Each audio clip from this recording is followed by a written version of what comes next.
Плошча былога інтэрната, які пабудавалі ў прыгараднай вёсцы Галева яшчэ ў мінулым стагоддзі, апошні час пуставала. А між тым шматпавярховы будынак знаходзіцца амаль у гарадской мяжы. Такое месца пражывання было б запатрабаваным сярод тых, хто мае патрэбу ў паляпшэнні жыллёвых умоў.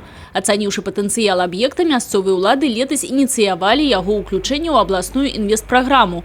І ўжо сёлета будаўнікі прыступілі да грунтоўнай рэканструкцыі і мадэрнізацыі будынка пад арэнднае жыллё. До конца еще все работы не выполнены. Идет утепление фасада, выполняются работы по кровле, идут к завершению работы по кирпичной кладке пристраиваемых балконов.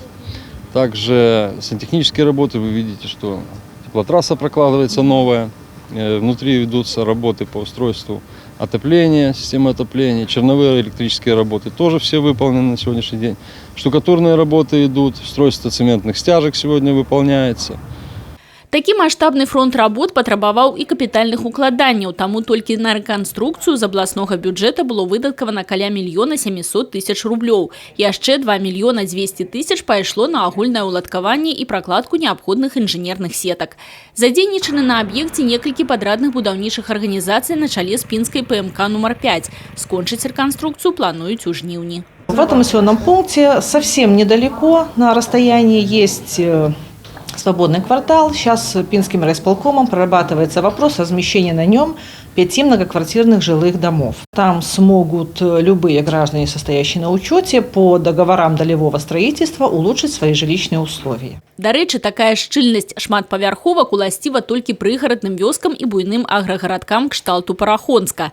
За бягучую пяцігодку высоткі з'явіліся не толькі тут, але і ў Аснежыцах, Пінкавічах, Высокім і Малоткавічах.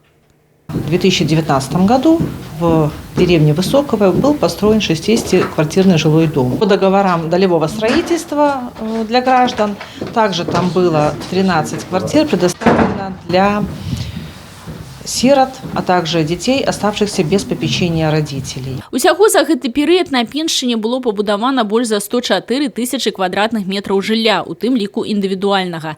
Яно па-ранейшым застаецца ў прыярытэце і займае амаль 90% ад агульнага паказчыка. Варта адзначыць, што ў выніку свае жыллёвыя умовы палепшылі 240 шматдзетных сем'яў, прычым амаль палова зрабілі гэта летась. Яшчэ 104 сям'і атрымалі сацыяльнае жыллё. На ўліку ў Пінскім раёне застаецца 366 сем'яў.